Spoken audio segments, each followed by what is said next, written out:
વાંકાનેરના તરકિયા ગામે સરકારી ખરાબાની જમીનમાં ખનીજ ચોરી કરતા 4 ઈસમો વિસ્ફોટક સાથે ઝડપાયા.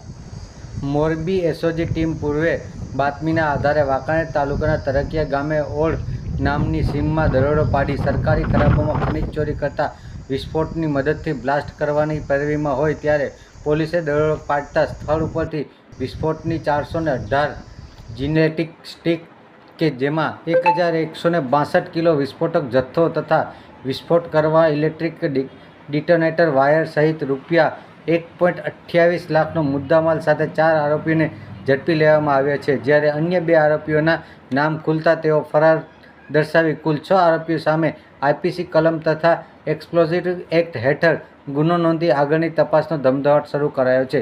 રિપોર્ટર ધવલ ત્રિવેદી, વાત્સલ્યમ સમાચાર, મોરબી.